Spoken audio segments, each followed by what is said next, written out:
ನಮಸ್ಕಾರ, first tube ನ ಮತ್ತೊಂದು ವಿಡಿಯೋಗೆ ಸ್ವಾಗತ.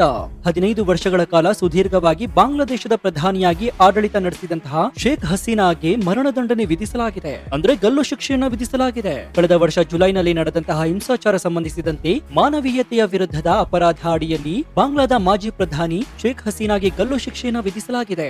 ಹಾಗಾದ್ರೆ ಶೇಖ್ ಹಸೀನಾ ಮಾಡಿದ ತಪ್ಪುಗಳು ಏನೇನು? ಕಳೆದ ವರ್ಷ ಜುಲೈನಲ್ಲಿ ಬಾಂಗ್ಲಾದೇಶದ ಇತಿಹಾಸದಲ್ಲಿಯೇ ಎಂದೂ ಕಂಡು ಕೇಳರಿಯದ ದೊಡ್ಡ ಹಿಂಸಾಚಾರ ನಡೆದಿತ್ತು. ಜುಲೈ ತಿಂಗಳ ಆರಂಭದಲ್ಲಿ ವಿದ್ಯಾರ್ಥಿಗಳು ಉದ್ಯೋಗ ಮೀಸಲಾತಿ ರದ್ದುಗೊಳಿಸುವಂತೆ ಪಟ್ಟಣ ಹಿಡಿದಿದ್ರು, ಬೀದಿಗಿಳಿದು ಪ್ರತಿಭಟನೆಯನ್ನ ಕೂಡ ನಡೆಸಿದ್ರು. ಮೊದಲು ಶಾಂತಿಯುತವಾಗಿ ನಡೆಯುತ್ತಿದ್ದಂತಹ ಪ್ರತಿಭಟನೆಯನ್ನ ಹತ್ತಿಕ್ಕಲು ಶೇಖ್ ಹಸೀನಾ ಸರ್ಕಾರ ಆದೇಶವನ್ನ ನೀಡಿತ್ತು. ಪೊಲೀಸರು ವಿದ್ಯಾರ್ಥಿಗಳ ಮೇಲೆ ಹಲ್ಲೆ ಮಾಡಲು ಶುರು ಮಾಡಿದ್ರು. ನಂತರ ಪ್ರತಿಭಟನೆ ಹಿಂಸಾ ರೂಪವನ್ನ ಪಡೆದುಕೊಂಡಿತ್ತು.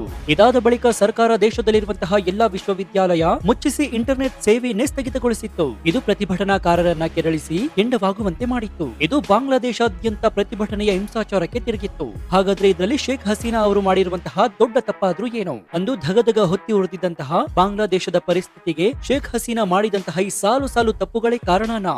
ಭಾರತದಲ್ಲಿರುವಂತಹ ಶೇಖ್ ಹಸೀನಾರನ್ನ ಪ್ರಧಾನಿ ನರೇಂದ್ರ ಮೋದಿ ಅವರ ಸರ್ಕಾರ ಬಾಂಗ್ಲಾದೇಶಕ್ಕೆ ಅವರನ್ನ ಹಸ್ತಾಂತರ ಮಾಡುತ್ತಾ? ಈ ಎಲ್ಲಾ ಮಾಹಿತಿಯನ್ನ ಇವತ್ತಿನ ಈ ವಿಡಿಯೋದಲ್ಲಿ ನೋಡೋಣ. ಭಾರತದೊಂದಿಗೆ ಚೆನ್ನಾಗಿರುವಂತಹ ಶೇಖ್ ಹಸೀನಾ ಅವರಿಗೆ ಗಲ್ಲು ಶಿಕ್ಷೆ ಆಗ್ಬೇಕಾ ಬೇಡವಾ? ನಿಮ್ಮ ಅನಿಸಿಕೆ ಏನು ಅಂತ ಕಮೆಂಟ್ ಮಾಡಿ ಹಾಗೂ ವಿಡಿಯೋಗೆ ಲೈಕ್ ಕೊಡಿ.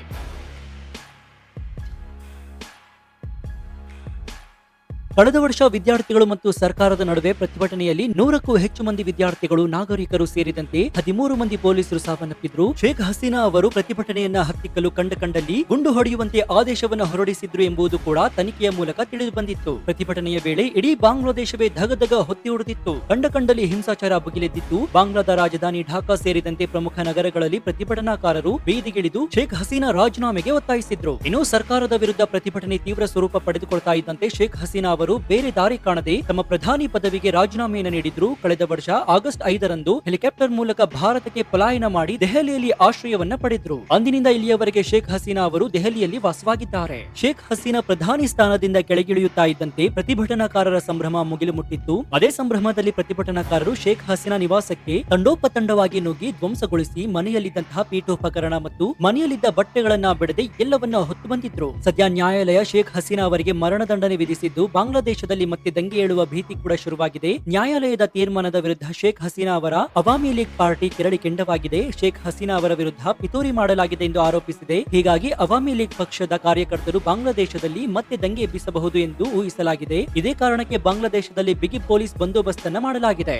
ಇನ್ನು ಇಲ್ಲಿ ನಾವು ವಿಚಾರವನ್ನ ಪ್ರಾಮಾಣಿಕವಾಗಿ ಗಮನಿಸೋದಾದ್ರೆ ಶೇಖ್ ಹಸೀನಾ ಅವರನ್ನ ಭಾರತ ಬಾಂಗ್ಲಾದೇಶಕ್ಕೆ ಮರಳಿಸುವಂತಹ ಸಾಧ್ಯತೆಗಳು ಬಹುತೇಕ ಶೂನ್ಯವಾಗಿದೆ. ಭಾರತ ಅವರನ್ನ ಮರಳಿಸದಿರಲು ಸಾಕಷ್ಟು ಸಕಾರಣಗಳು ಕೂಡ ಇವೆ. ಮೊದಲನೆಯದಾಗಿ ಈ ಪ್ರಕರಣದ ವಿಧಾನವನ್ನ ಗಮನಿಸಿ. ಶೇಖ್ ಹಸೀನಾ ಅವರ ಪಕ್ಷವಾದ ಅವಾಮಿ ಲೀಗ್ ಈ ನ್ಯಾಯಮಂಡಳಿಯನ್ನ ಕಾಂಗರೂ ಕೋರ್ಟ್ ಅಂತ ಕರೆದಿದೆ. ಅಂದ್ರೆ ಮೂಲತಃ ಈ ನ್ಯಾಯಮಂಡಳಿ ನೀಡುವಂತಹ ತೀರ್ಪು ಏನಿರಬಹುದು ಅಂತ ಮೊದಲೇ ಊಹಿಸಲಾಗಿದ್ದಂತಹ ನಕಲಿ ನ್ಯಾಯಾಲಯವಾಗಿತ್ತು ಅಂತ ಅವಾಮಿ ಲೀಗ್ ಹೇಳಿದೆ. ಶೇಖ್ ಹಸೀನಾರ ನಂತರ ಆಡಳಿತಕ್ಕೆ ಬಂದಿರುವಂತಹ ಸರ್ಕಾರ ರಾಜಕೀಯ ದ್ವೇಷ ಸಾಧನೆಗಾಗಿ ಕೈಗೊಂಡಿರುವಂತಹ ಕ್ರಮ ಇದಾಗಿದೆ ಅಂತ ಅವಾಮಿ ಲೀಗ್ ಹೇಳಿದೆ. ಭಾರತ ಮತ್ತು ಬಾಂಗ್ಲಾದೇಶದ ನಡುವೆ ಹಸ್ತಾಂತರ ಒಪ್ಪಂದವಿದೆ. ಆದ್ರೆ ರಾಜಕೀಯ ಅಪರಾಧದ ಕಾರಣ ನೀಡಿ ಯಾರನ್ನ ಮರಳಿ ಕಳುಹಿಸಲು ಸಾಧ್ಯವಿಲ್ಲ ಎನ್ನುವುದನ್ನ ಈ ಒಪ್ಪಂದ ಸ್ಪಷ್ಟವಾಗಿ ಹೇಳಿದೆ. ಆದ್ದರಿಂದ ಭಾರತ ಈಗ ಸರಳವಾಗಿ ಕ್ಷಮಿಸಿ, ಈ ಕ್ರಮ ನನಗೆ ರಾಜಕೀಯ ಕಾರಣದಂತೆ ಕಾಣ್ತಾ ಇದೆ ಅಂತ ಹೇಳಬಹುದಾಗಿದ್ದು ಅದು ಅತ್ಯಂತ ಸೂಕ್ತವಾದ ಕಾನೂನು ಪ್ರಕ್ರಿಯೆ ಕೂಡ ಹೌದು. ಇನ್ನು ಇಲ್ಲಿ ನ್ಯಾಯಪರತೆ ಎಷ್ಟರ ಮಟ್ಟಿಗೆ ಇದೆ ಎಂಬುದನ್ನು ಕೂಡ ನಾವು ಗಂಭೀರವಾಗಿ ನೋಡೋದಾದ್ರೆ ಮಾಜಿ ಪ್ರಧಾನಿ ಶೇಖ್ ಹಸೀನಾ ಅವರನ್ನ ಅವರ ಅನುಪಸ್ಥಿತಿಯಲ್ಲಿ ವಿಚಾರಣೆ ಒಳಪಡಿಸಲಾಯಿತು.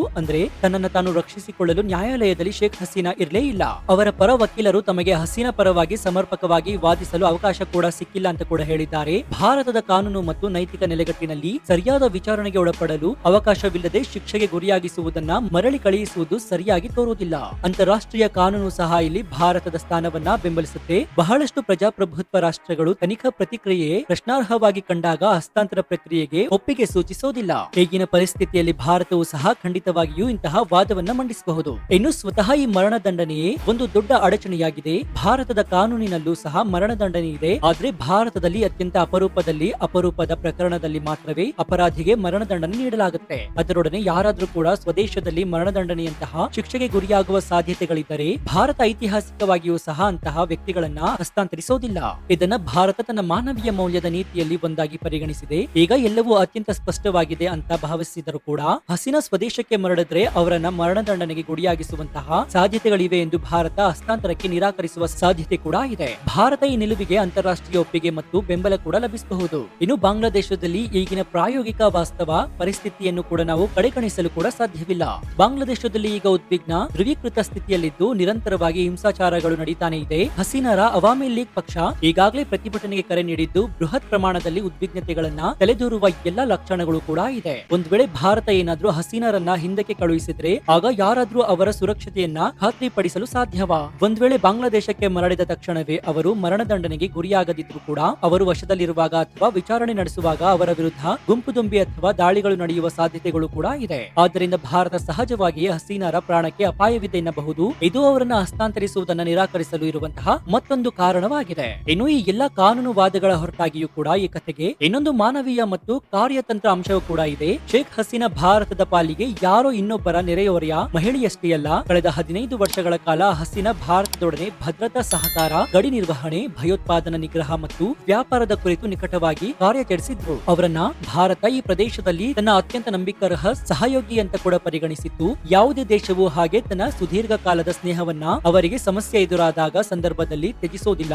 ಅದರಲ್ಲೂ ಆತ್ಮೀಯ ಸ್ನೇಹಿತರು ತಮಗೆ ಸಾಕಷ್ಟು ನೆರವಾದವರನ್ನ ಕಷ್ಟಕ್ಕೆ ತಳ್ಳಲು ಸಾಧ್ಯವಿಲ್ಲ.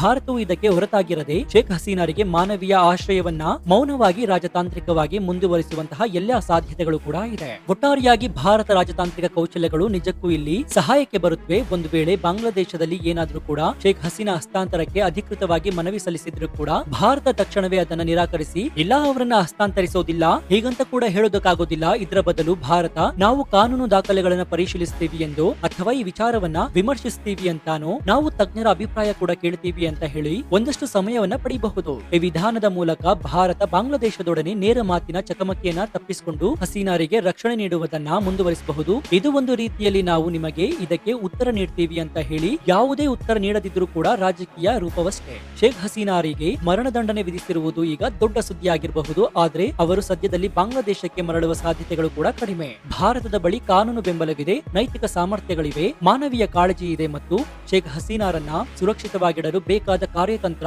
ಕಾರಣಗಳು ಕೂಡ ಇದೆ. ರಾಜಕೀಯ ಮತ್ತು ಅಂತಾರಾಷ್ಟ್ರೀಯ ಸಂಬಂಧದ ವಿದ್ಯಾರ್ಥಿಗಳಿಗೆ ಹೇಗೆ ದೇಶದಲ್ಲಿ ತಮ್ಮ ಕಾನೂನು ಬಾಧ್ಯತೆಗಳು ಮತ್ತು ರಾಷ್ಟ್ರೀಯ ಹಿತಾಸಕ್ತಿಯನ್ನ ಸಮತೋಲನಗೊಳಿಸುತ್ತವೆ ಎನ್ನುವುದಕ್ಕೆ ಈ ಪ್ರಕರಣ ಸೂಕ್ತ ಉದಾಹರಣೆಯಾಗಿದೆ. ಮತ್ತು ಶಕ್ತಿಶಾಲಿ ನಾಯಕರು ಅಧಿಕಾರದಿಂದ ಕೆಳಗಿಳಿದ್ರು ಕೂಡ ತಮ್ಮ ಹಲವು ವರ್ಷಗಳ ರಾಜತಾಂತ್ರಿಕ ಸದ್ಭಾವನೆಯ ಕಾರಣದಿಂದ ರಕ್ಷಣೆ ಪಡೆಯಲು ಕೂಡ ಸಾಧ್ಯವಿದೆ. ಸೊ ವೀಕ್ಷಕರು, ಈ ಬಗ್ಗೆ ನಿಮ್ಮ ಅನಿಸಿಕೆ ಏನು ಅಂತ ಕಮೆಂಟ್ ಮಾಡಿ ಹಾಗೂ ವಿಡಿಯೋಗೆ ಲೈಕ್ ಕೊಡಿ. ಜೊತೆಗೆ ನೀವಿನ್ನೂ ನಮ್ಮ ಚಾನೆಲ್ ಅನ್ನು ಸಬ್ಸ್ಕ್ರೈಬ್ ಮಾಡ್ಕೊಂಡಿಲ್ಲ ಅಂದ್ರೆ ಈ ಕೂಡಲೇ ಸಬ್ಸ್ಕ್ರೈಬ್ ಮಾಡ್ಕೊಂಡು ಪಕ್ಕದಲ್ಲಿರುವಂತಹ ಬೆಲ್ ಐಕಾನ್ ಅನ್ನು ಪ್ರೆಸ್ ಮಾಡಿ. ಇದರಿಂದ ನಾವು ಹಾಕುವ ಹೊಸ ವಿಡಿಯೋಗಳ ನೋಟಿಫಿಕೇಶನ್ ಮೊದಲು ನಿಮಗೆ ಸಿಗುತ್ತೆ. ಇದಾಗಿತ್ತು ಈ ಕ್ಷಣದ ವಿಶೇಷ. ನೋಡ್ತಾ ಇರಿ ಫಸ್ಟ್ ಟ್ಯೂಬ್ ಕನ್ನಡ. ಧನ್ಯವಾದ.